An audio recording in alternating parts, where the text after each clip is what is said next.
Well, we want to welcome everyone again for another one of our live streams here. As Danny and I decided that we're going to tackle some, I think, important conversations. As we talk about the American political landscape and American politics, Danny, I think it's just important that we understand that America is a diverse country with diverse peoples.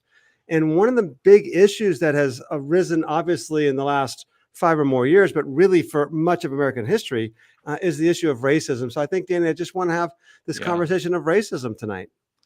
And I think it's really important. You know, as you know, I grew up in Atlanta in the 50s and 60s. Graduated from high school in 71. 1950s. Yeah, and 60s. 1950s. And 60s. Okay, I just want to make sure we're clear. Yeah. Okay. See, I grew up. I was the civil rights movement. Those are the years that I grew up. I was in high school through all the. You know, I was a 10th grader when Martin Luther King Jr. was assassinated, and all of that happened. And so I kind of grew up with the whole race issue, civil rights issue was very much in part of my growing up. And then I personally directly participated in the desegregation of 2 churches. Churches that had as policy of churches that blacks would be excluded and not allowed to attend. Wow. Like the church I grew up in when I was a high school student changed their policy largely on the testimony of my father, who was a quiet spoken man who hardly ever, my mom was the public speaker of our family. She was a university professor. My dad was a quiet man, and this issue, he took the lead and basically was a champion for getting rid of that rule. And he did. And then when I was in seminary, I was on staff of a church, same thing. There was an official policy that, blacks could not be members, and something provoked that question. And I remember the night that my lead pastor and myself were at our church conference meeting with our resignation letters in our pocket. If they had not changed the policy, we would have resigned on the spot. Now, fortunately, it prevailed. We got rid of that rule was overcome. But so this is an issue that I've lived with my whole life. I guess is one way to say it. And I've lived with it not only just in my personal growth. I've lived with it in the church, churches of the South where I grew up, where this was front and center. So and obviously I've learned over the years much more about the subject. But it's something really personal to me. Yeah. And we want to encourage you, if you're watching us live, to go ahead and put some comments in the comments box. We're going to do our best to get to them. Here's our plan. We're going to talk about race and racism, primarily focusing on the issue of blacks and their story. But the reality, of course, is that racism goes deeper than that. Latinos, Chinese people, Orientals, there's gender discrimination, there's age discrimination.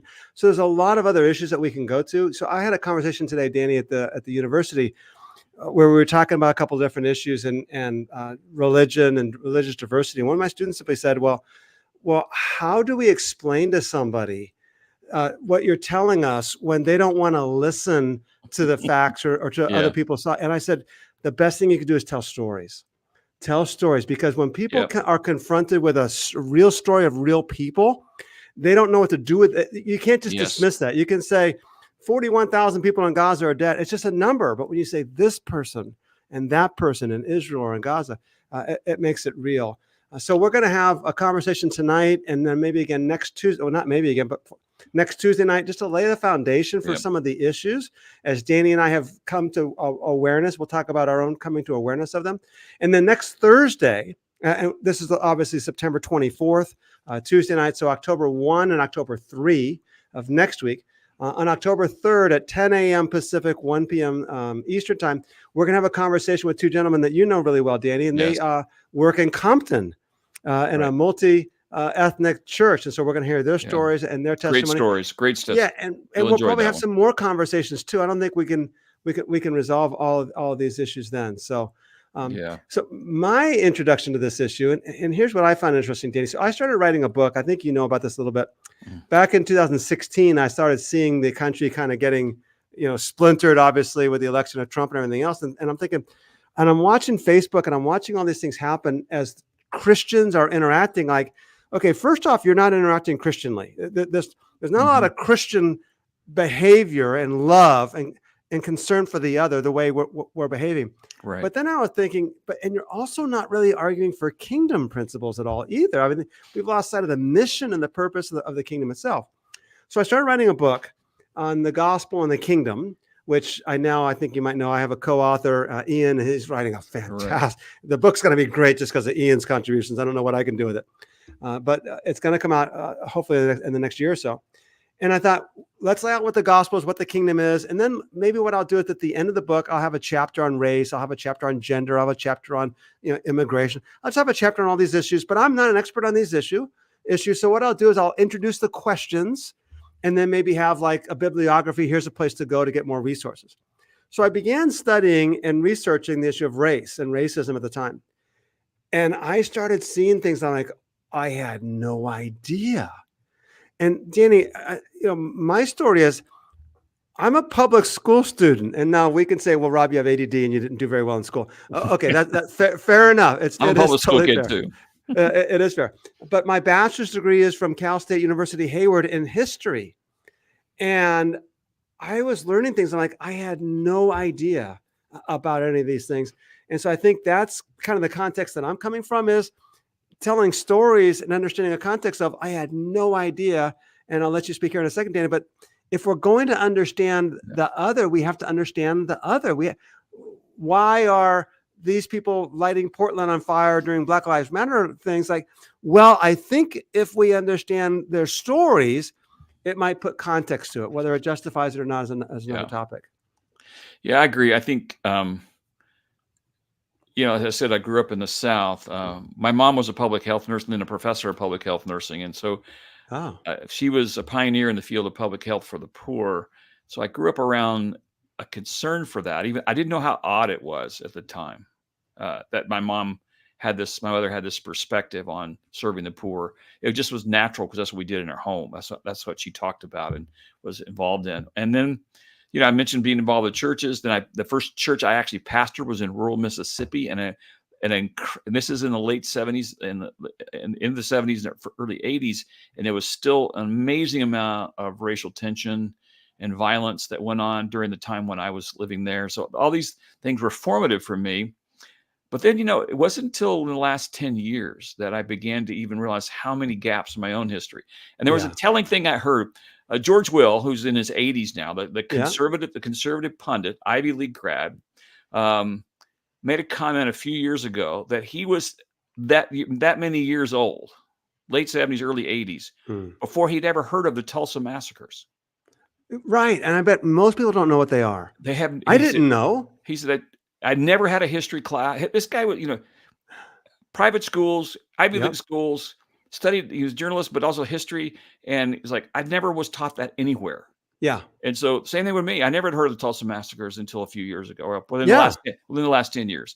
Yeah, so there's this whole part of our history that we have not fully seen. Right. And so anyway, it's been an ongoing educational thing to me. And I will say this, and this is my caveat on all of this. I know that this problem of slavery and of dehumanizing the other, of all kinds of things, is not unique to the United States. Right. And I'll even grant that we can argue that our own progress in this might be better than many other places in the world, if not, far superior than many places in the world. But I think what happens to us is we like to use that fact as an excuse not to look deeper and to understand. Right. Very good point. And continue to try to evaluate the ongoing implications of this in our world today. We want to think that this is something from the past. Let's move on and not see that there are residual, very real ramifications that still are present and still affect far too many people in our country. So that's, all those two things can be true. We've made great progress and it's still a huge issue. So both of those things can be true. Yeah. And I remember, Danny, I know you watched more carefully than I did the presidential debate a couple of weeks ago. Yep. And one of the things that my impressions was in watching it was that I'm hearing people listening going, yeah, I'm already on Trump's side. I agree with everything he says. Or I'm already on Kamala's side. I agree with everything she says. There might have been some people in the middle that were listening to kind of both sides and maybe trying to do their best to evaluate. But I just think most people didn't hear. I think they only heard what they wanted to hear. And that's my exhortation to you watching this. And that is, listen. We might be wrong, but listen. There might be something that we say that you didn't know about before. And what we do is we become defensive because we're uncertain, well, what listening might mean. Is it going to cost me something? Do I have to admit that? It's like, just listen. I know so many people that have been hurt so deeply, and they're afraid to speak out because of the deep pain. And we'll ask a caveat on this. Vinny and I did a podcast. I should have looked this up beforehand. I'll try to put it in the YouTube page and the links there on with Russell Jung. And Russell is a good friend, and he's a professor at San Francisco State. And he is one of the 100 most important men in the United States now, because he started an organization against Asian hate. Because when it started to be called the China virus, all this Asian hate just grew to the surface. And Russell is a sociologist and a professor at San Francisco State, an Asian American. The irony is he's like a 5th generation American. I'm like, I'm a 2nd generation American. So I encourage you to listen to that podcast there also. So I think we live in an age where, and I catch myself, I think next week, we won't get into it much tonight, but I hope next week we're gonna explore the concept a little more deeply of implicit racism. Mm-hmm. This is something that opened my eyes about 10 years ago, or 8 or 9 years ago, to just think through that. And it was scary to me. It was scary. It was self-revelatory in a way that was scary to me. I realized, oh my goodness. And I think, but now with the climate that we live in politically and the social fabric that's been torn, we are very, very, very, very quick to be defensive of everything in quote our camp, and to be very dismissive, even dehumanizing the people in whatever other camp the other camp, whatever that might be.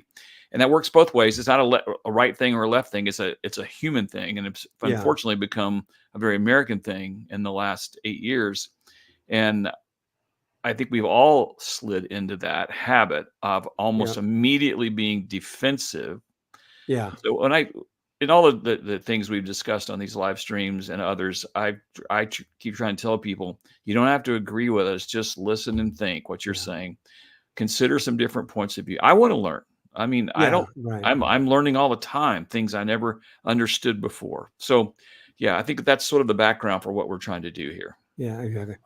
So one of the things that I noticed in my studies as I began exploring this issue more deeply, and there's more stories that we can tell as well, is that I just assumed, and maybe my ADD and I didn't do well in public schools all those years, was that when the Emancipation Proclamation happened and when the Civil War ended, that all was well. I mean, okay, great. Slavery's over. It's all good to go. And obviously now you think back and you're like, okay, but the implicit, I don't know, is when you degrade and dehumanize people so much so that you enslave them, one of the things that you have to do is you have to dehumanize them themselves to justify your slavery, because otherwise you can't just enslave another human being. So you have to come up with a theological, philosophical, ethical conviction that they are lesser than the other.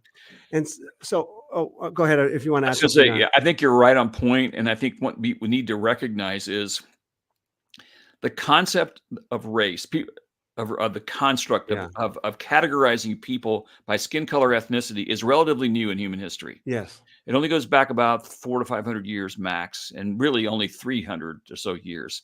And what we have to come to grips with, I think, in the history of this is how much the categorization of people by ethnicity and color is inextricably wed to the colonialism out of Europe beginning all the way back in the late 1500s, but particularly in the 1600s, 1700s, with the worldwide expansion of colonization.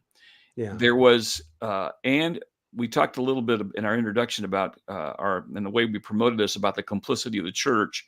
There was a very strong complicity of the church in this dehumanization of the other.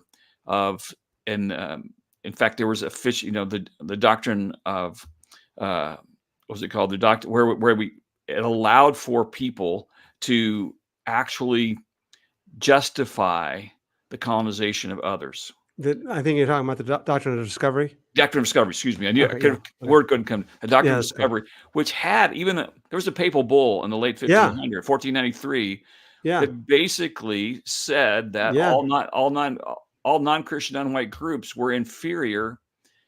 There was an actual, a startling thing that was read. For instance, when our continent was beginning to be colonized, they would rise on the shore, be greeted by indigenous peoples. They would read out loud a proclamation, which was not in a language they could understand, which basically said this: convert to Christianity now and you'll be okay. If you don't, we're going to stay. We have every right then to take over your land and enslave your people.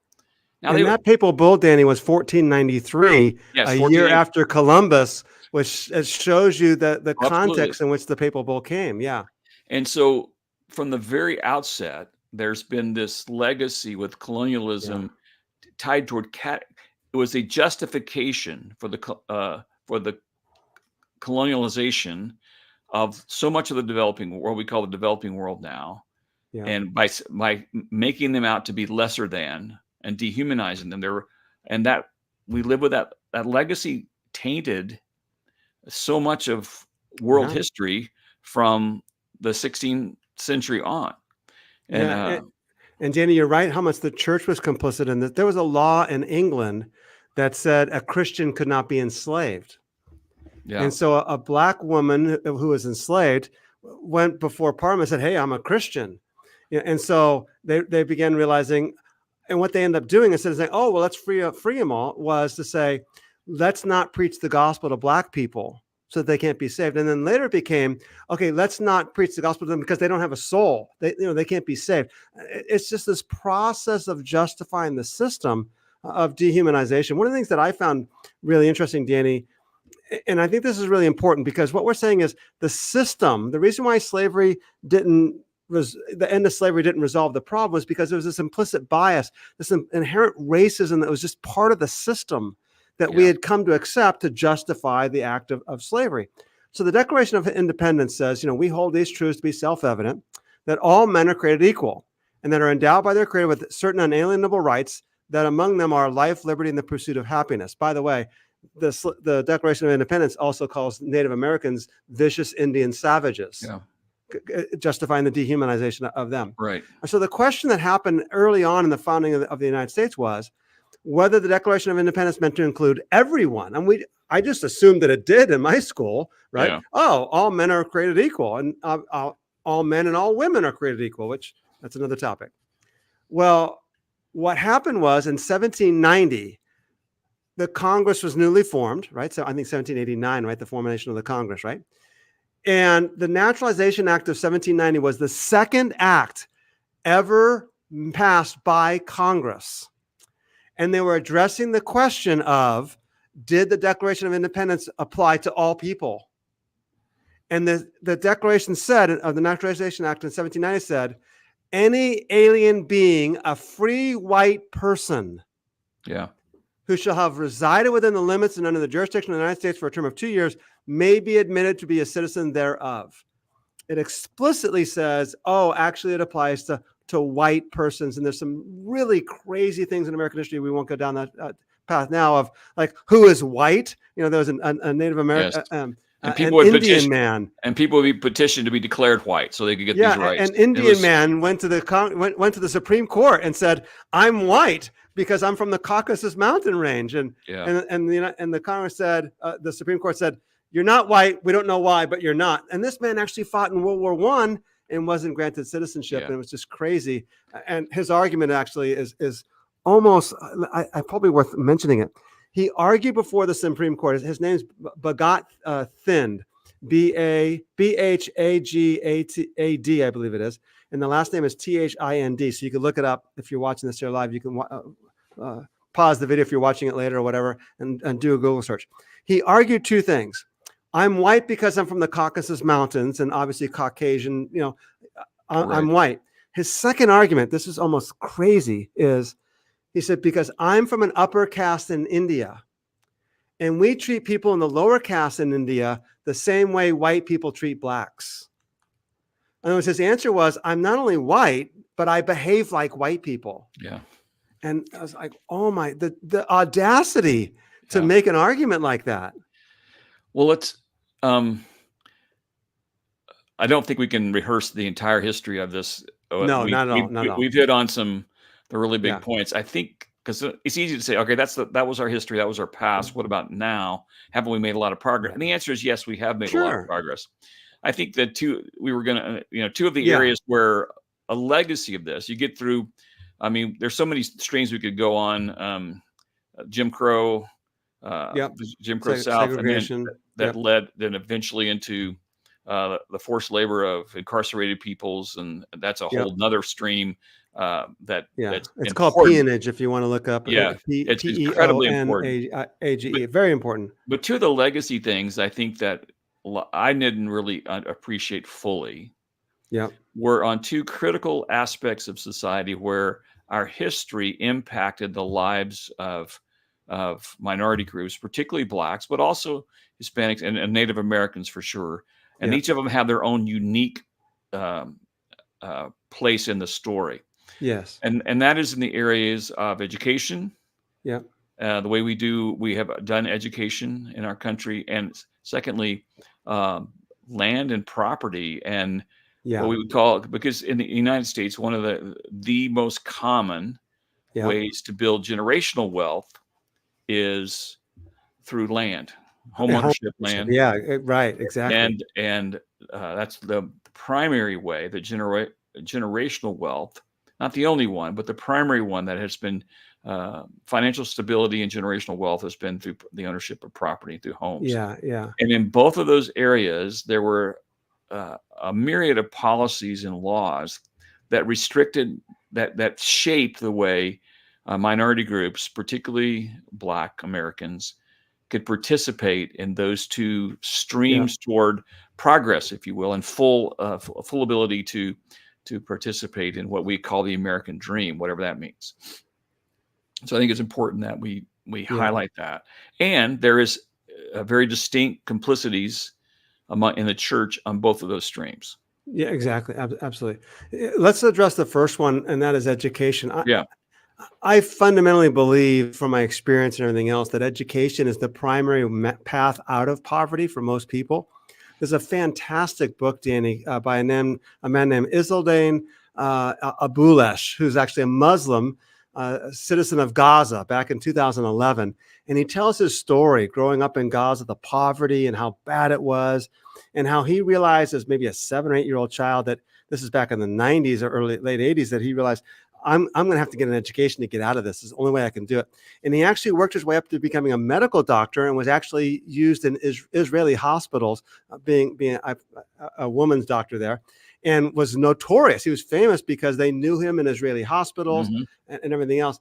And an Israeli bomb went over the wall in Gaza, and while I think he was at the hospital in Israel, and killed his 3 daughters. All right. And there's actually YouTube footage of the ambulance showing up to Gaza with him there, weeping as his daughters had died because they were trying to rescue his daughters. This is on Israeli television, Israeli news stations. Oh my God, Isildain Abulesh, his daughters are the ones that were struck and impact. So just aroused the compassion of the whole country of Israel as well. And he wrote a book just saying, I shall not hate. I shall not hate. And it was a crazy story. But his story was, the way I got out of my condition was to overcome all these obstacles and get an education. Well, what I didn't know, and I've traveled, Danny, you have as well, extensively, to Nigeria, to Korea, to the Middle East, to India, and you see these countries like, oh, all the kids wear uniforms to school, and not every kid goes to school. Right. And the pastors that we work with, Danny, sometimes the request is, hey, I need funds for, my child to go to school. We're not sure we can keep them in school. And there's a lot of discrimination, gender discrimination, because if it's one child that goes to school, it's often the boy, and the girl doesn't get an education there, and she's stuck becoming dependent on others. But I thought, oh, well, America's great because we provide education for everybody. One of the great things about America, we could talk about healthcare some other time. Like, why do we not provide healthcare for everybody? Oh, did I just go there? But we don't provide we do provide education for everybody. And then I found out that the schools aren't equally funded. I had no idea Yeah. that the primary source of funding for the public schools is Property taxes. property taxes. And so the lower income neighborhoods don't bring in as much property tax, and therefore their schools are poorly funded. So, schools in wealthy area, Hollywood or whatever, their schools are well funded. Schools, And it's, and is more, it the first part of it is the property tax, which is disproportionately creates a gap in income. The other thing is then all the extras sometimes are funded through private donations or fundraising efforts within those okay. school systems. So I know from my own experience that this is a silly example, but it's indicative because I went to a very middle class white, predominantly white high school. Yeah. And we were one of two schools in the Atlanta area that was at the top of the heap for all things musical theater. Well, the wealthier school's parents actually built them a full theater. Mm.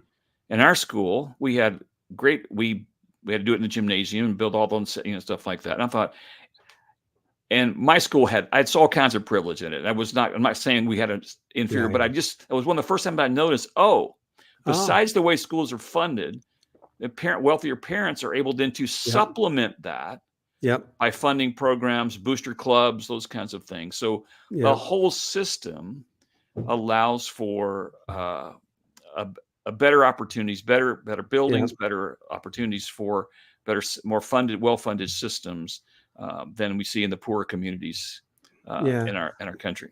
We had a teacher, Danny, when we were in Northern California. You and I were both in Northern California at the same time, who worked in Hayward, which is south of Oakland. It's a lot of poor areas there, and she was a school teacher there, and she would come out to us in Livermore, which is more middle class there, and part of it was pretty affluent.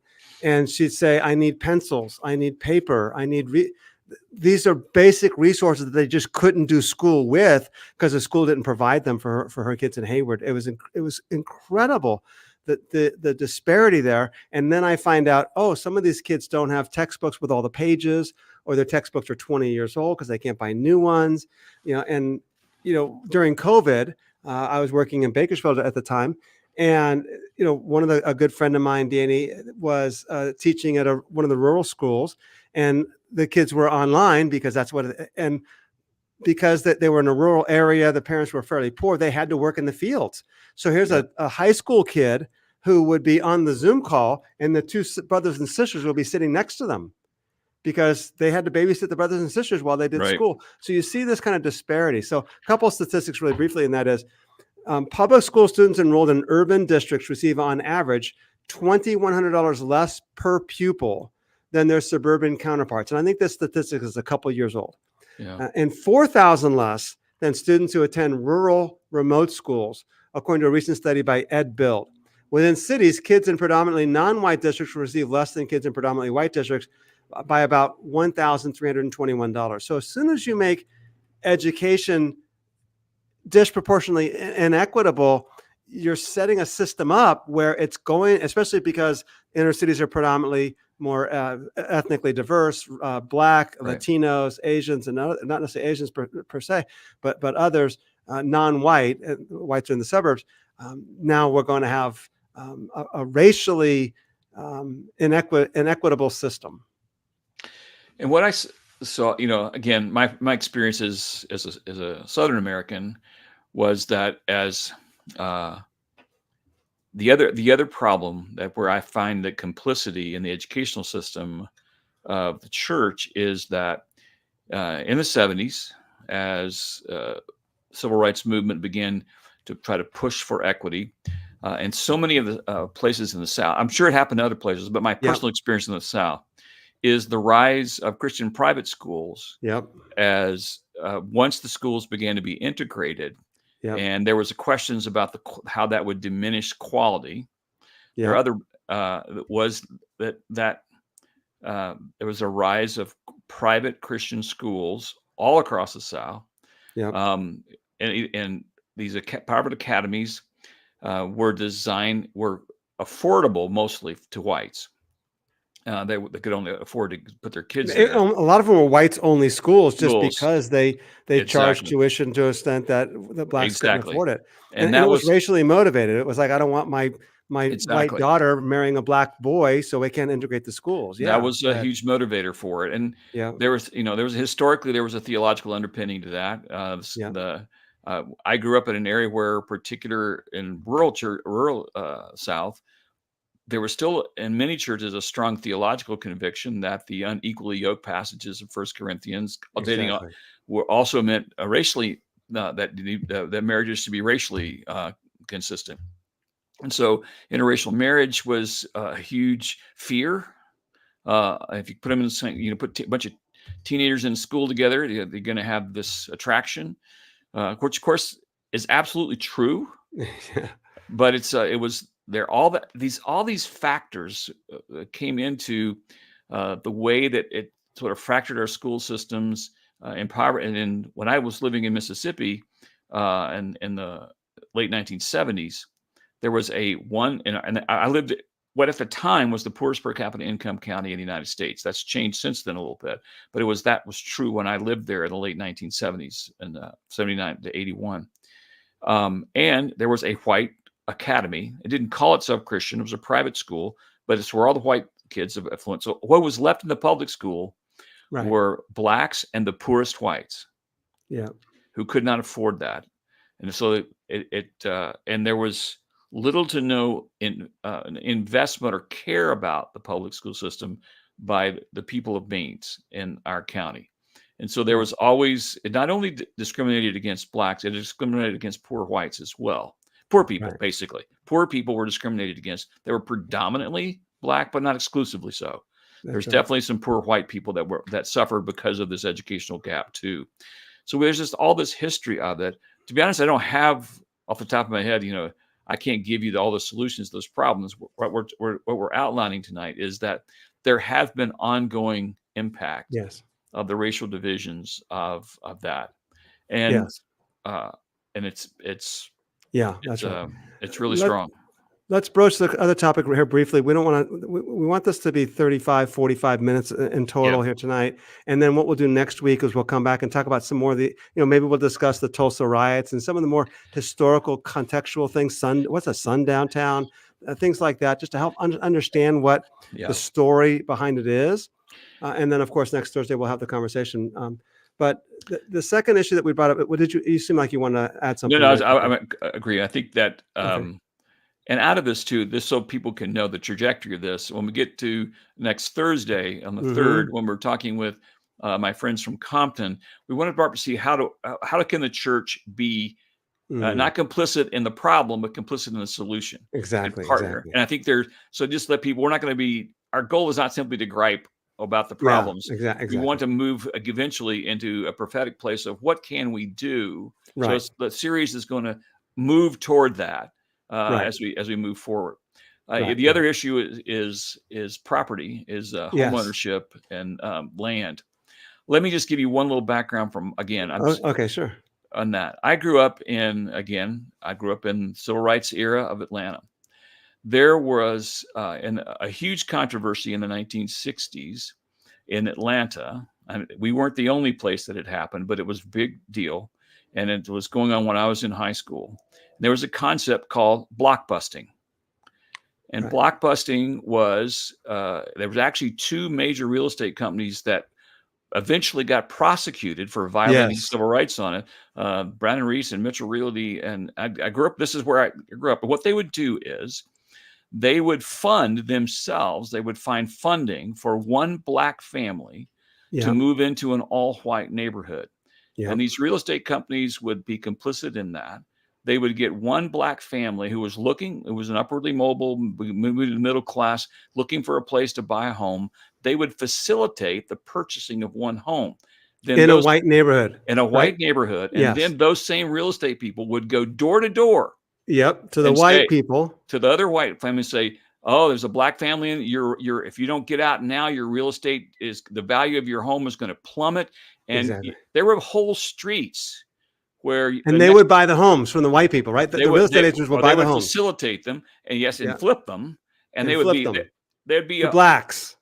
every house on the street would have a Mitchell Real Estate or a Brown and Reeves Real Estate sign for sale sign in the front yard in no time at all. And it began a way for them to profit over the fear of integrated neighborhoods. And that, now because there were laws against that, and eventually these companies in Atlanta were prosecuted for that. But it was just was the mindset of, if you let one black family in here, it's going to ruin this neighborhood. The property values are going to plummet. Now, I grew up in a neighborhood that was all white. And then by the time I was out in college and I'd moved out of the home, my parents still lived in the neighborhood. It would eventually turn over. So by the time my mom passed away in 2013, we sold that home. She was one of only 2 or 3 white people still in the neighborhood where I grew up. Interesting. They'd owned that home for over. This happened 50 all years. over the country, by the way. That was my personal experience. Exactly. Yeah. What's crazy in that. And then you have I never understood until probably 10 years ago what redlining was. Okay. Yeah. I was just going to go there. Yeah. I didn't know it either. My wife's is a mortgage underwriter. She's like, oh yeah, and so, I got a good education from Tony on this also. So the way I was going to preface the conversation was, we have to understand that racism was kind of in the cultural milieu. It didn't end with the end of slavery. It was still there. Obviously, the Jim Crow era just further advanced this. And in fact, there's an interesting book called Slavery by Any Other Name. That just simply says, after Jim Crow, it actually just got worse with peonage and convict leasing. And maybe we'll discuss that briefly next week. Just again, all to help with the context of these things. And obviously the good news that we would advocate is Galatians 3:28. There's neither Jew nor Gentile, slave nor female. We're all one in Christ Jesus. The church is supposed to be the place for reconciliation there. But what happened is this: the federal government in 1933 realized, okay, home ownership. Let's get people to buy homes, not be dependent upon rent and everything else. And they created the Homeowners Loan Corporation, HOLC. And the idea was to rescue families at the end of the Great Depression era, still in the middle of the Great Depression. You don't remember that? Oh no, you're not that old. Okay, I just want to make sure. I heard about it. Very good. Grandpa told me stories. Actually, my parents told me stories. I know. I didn't want to go. I was trying to be nice to you, Danny. But it was to rescue families that were in danger of losing their homes because of the Depression. And so what they did is they had these low interest mortgages, but the borrowers were still obligated to make the regular payments. And so what the HOLC decided to do was to make sure that they're doing a good job and exercising prudence. They basically wanted to examine, this is what my wife does as an underwriter, right? The people's ability to pay the bills. Are they going to default? Is this a good loan or a bad loan? So what ended up happening was, to assess risk, they wanted to know something about the condition of the house, right? That's why we have an appraiser come out today, as well as the surrounding houses and the neighborhood. That TV commercial, like, what are the schools like? What are the restaurants like? What's the society? What's the community like? Do people want to live here or not? To see if the property would likely maintain its value. So the HLLC hired local real estate agents to make the appraisals on which the financing decisions were then based. What these agents required by their national ethics code, however, was to maintain segregation. So the agents were bound by, and by the way, my wife's like, oh yeah, there are still some laws on some books in some civil areas, because she's an underwriter, like, that actually requires, they haven't taken off the books, segregation. Of course, the laws can be overcome because, they're kind of extinct nowadays, but there's still actually laws in the books. Yeah. So what happened then is, these agents then, to gauge the risk, they consider the racial composition of the neighborhoods. And so the HLC created color-coded maps. It's called redlining, right? Where every metropolitan area in the nation was color-coded, with the safest neighborhoods colored green and the riskiest neighborhoods colored red. Now, a neighborhood earned a red color if one African-American family lived in it. And that's why these agents in the story that you're told, they'd get an African-American family and move in. It devalues all the homes, because what that meant was HOLC is not going to guarantee any more loans, which means you want to go sell to somebody, they have to have all cash or they can't afford it. And so this is what's going to happen. So even if it was a solidly middle-class neighborhood of single-family homes, and so even if a black family wanted to move into an affluent neighborhood, they couldn't get a loan.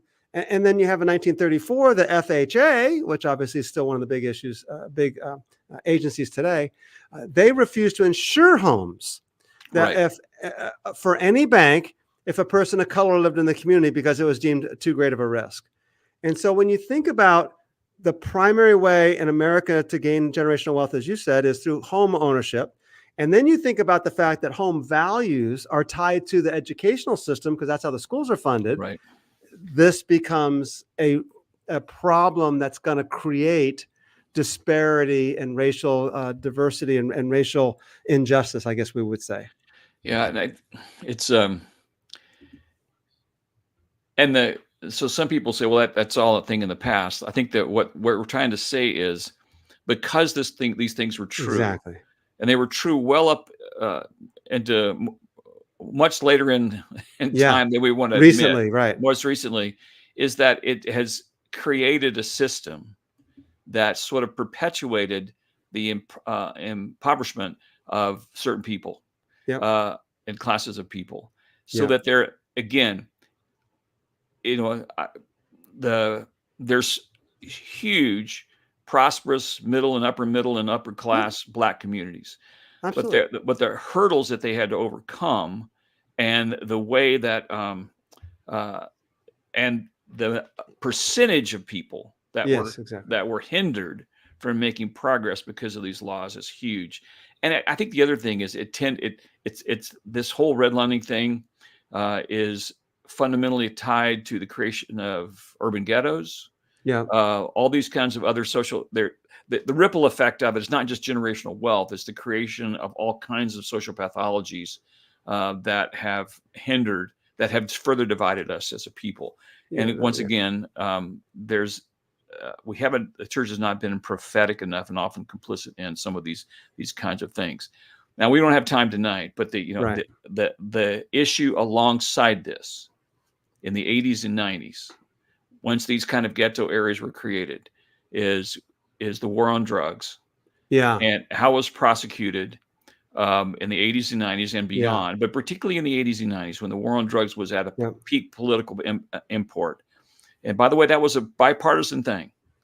It might have been launched under Reagan and Bush. It was greatly expanded. Actually, I think started earlier, but the war on drugs really, you're right. Yes. What was really Reagan? But it was greatly expanded under Clinton. Under Clinton in the 90s. You're right. Yeah. So this is not a republic. This is a political thing that was the war on drugs led to. It's the foundation for mass incarceration and a bunch of other social, but they're tied. Part of it's tied to the creation of these ghettos through the inability for people to get home ownership so there's all these things are this tight web, so many social ills. And so these are realities and these are stories these are lived stories. That's and right. for me, and we want to, go ahead. We want to hear these stories and understand them. That's why we're trying to have this conversation, to frame the conversation and provide some context. And for all of these things together have sort of created these realities that we currently live in. And we can argue and should discuss the discussion of how to address these is been going on since the 50s and 60s. And we will never all agree on what is the best path politically to deal with them, but the reality is they haven't always been dealt with. They're realities that still impact the social fabric that we have. And I remember in 2017, I was in Chicago to attend the Justice Conference, which was founded by a friend of mine, Ken Weitzman. He was one of the founders of it, Ken Weitzman, and he wrote a great book called The Myth of Equality, which I would encourage everyone to get a copy of and read. We may have Ken on for one of these discussions. Yeah, that'd be great. We're hoping to. But Ken invited me to come up, and so I went to Chicago to the Justice, and this is in the summer of 2017. So we're 6 months in to the Trump administration. And I'll never forget sitting there as a white male, listening to the stories of people of color. These are all 95% of the speakers that those 2-day conference were evangelical Christians. There was Native American ones, there were African American ones, there were Hispanic ones, And what I heard in those 2 days was the pain that brothers and sisters in Christ who felt like white evangelicals had abandoned them. Yeah. And that was a profoundly moving 2 days for me. And I sat and listened. And that's when I began to hear again, anew and afresh, the stories of people who were my brothers and sisters in Christ who were hurting. Yeah. And hurting a lot. And it was also a redemptive time because there were stories of all the ways that churches in those areas, in some of those communities, were responding and helping. So anyways, this is a complicated issue and a deeply personal one to us. So I hope that in the next conversations that we have, we can begin to understand it more deeply, hear those stories, and also look for what are the ways forward. How could God's church, how can we as kingdom people be part of the solution? Right. And not part of the problem. And really quickly as we close, part of the complexity of it is that we, especially I think us white men, we feel like uncomfortable going, oh, wait a minute, am I at fault? Am I guilty? I didn't do anything. I'm not racist. And so part of what we hear is some of the narrative that kind of helps pacify us a little bit. And it's like, oh, but they have so much crime. Oh, but they've done this. And, oh, but there's so many families where the father's not home. And, and I've worked with African-American leaders in Bakersfield for most of the 7 years that I was there. And that's like, hey, we recognize that absentee fathers. We recognize this is a problem. But I don't think that is enough to simply say, okay, therefore, let's push aside all this other information as well. No, I agree. We need to hear these stories. So we want to thank you guys for joining us today. Again, feel free to send us some comments. And what was that, Danny? More problems and solutions tonight, but we're going to work toward that. Yeah, exactly. Yeah, we're trying to frame a conversation. I think it's important that we do some more next week. Like maybe discuss like what is convict leasing and what happened there. Yes. A little bit of Jim Crow there. I recommend Michelle Alexander's book, The New Jim Crow. If you haven't read that, fantastic. It's a great book. I also Go ahead. 2 books I'd recommend. I mentioned one, The Myth of Equality by Ken Witzma. It's an Ivy Press book, and then The Warmth of Other Suns by Isabel Wilkerson it's told in narrative story form where it traces this the real actual stories of 4 different people that migrated from the South to 3 cities in the North and also to Los Angeles. And their personal stories illustrate profoundly so many of the truths that we've been talking about tonight. Yeah. So I highly recommend it. We want to pull it surprise. It's a great book. It's I highly recommend that book. And we'll get the links for that and put that in the YouTube thing in the comments box or in the thing below. And so we're hoping to have some more conversations on this as well. Again, next Tuesday night we'll continue. Danny and I will continue. Next Thursday we're going to have a couple of guys on to talk about their church in Compton and their experiences there. Hopefully we can get Ken Witzma on. Maybe we'll see how that goes. We're working on getting someone to talk about CRT. I'm like, all I know is it's bad. I have an idea what it is, but it's whatever it is, right? It's so we want, what is it? And why does everyone think it's so bad? And what's going on there? So we're trying to get a conversation with that. We're also going to get maybe 1 or more conversations on mass incarceration. I think this is an important part of this issue because it has been racially motivated or racially, the racial issues applied. That's a good way of putting it. And so we want to have these conversations. So thank you so much for joining us tonight. Yes. Make sure you subscribe to the YouTube channel. And Vinny and I have a podcast as well where we discuss some of these issues in that as well. So I want to encourage you to jump on that as well. So thank you so much for joining us tonight. All right. Goodbye.